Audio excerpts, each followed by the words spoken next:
Je vous adresse mes salutations dans le nom précieux de notre Seigneur Jésus-Christ. Message du jour, les 7 visages du péché. 5. Le péché comme souillure spirituelle, extrait de mon livre Dominer le mystère de l'iniquité. Sur le plan moral et spirituel, le péché agit comme une souillure, une tache invisible mais réelle qui déshonore l'homme et l'éloigne de la présence du Dieu 3 fois saint. Le prophète Ésaïe l'exprime avec force, nous sommes tous comme des impurs, et toute notre justice est comme un vêtement souillé, Ésaïe 64, 6. Cette souillure ne se limite pas à une simple culpabilité intérieure, elle pollue l'autel du cœur, cet espace sacré où Dieu devrait siéger. Là où le feu de la sainteté devrait brûler, le péché attire au contraire les esprits impurs, qui se nourrissent de cette impureté comme des charognards sur une proie. L'homme devient alors inhabitable pour le Saint-Esprit, son temple intérieur profané par les ténèbres.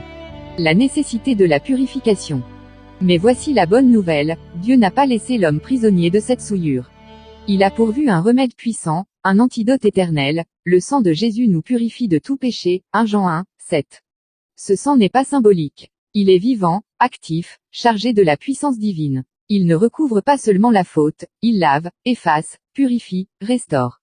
Là où la souillure avait établi sa marque, le sang de l'agneau inscrit désormais le sceau de la sainteté. La sanctification, un appel incontournable. Mais cette purification n'est pas une fin en soi, elle ouvre la porte à une réalité plus haute, la sanctification. Car Dieu ne cherche pas seulement à laver l'homme, mais à l'habiter. Or, le Saint-Esprit ne demeure pas dans un temple souillé.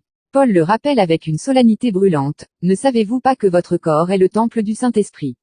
Vous ne vous appartenez point à vous-même. Car vous avez été rachetés à un grand prix. Glorifiez donc Dieu dans votre corps et dans votre esprit, qui appartiennent à Dieu, 1 Corinthiens 6, 19 à 20. La sanctification n'est donc pas une option, ni une étape secondaire du chemin chrétien. Elle est le seul passage obligé pour redevenir l'habitation de Dieu, le sanctuaire où sa gloire réside, le temple vivant où son esprit trouve plaisir à demeurer. Dieu t'invite à quitter la souillure pour entrer dans la sainteté. Ne tolère plus les taches du péché sur l'autel de ton âme.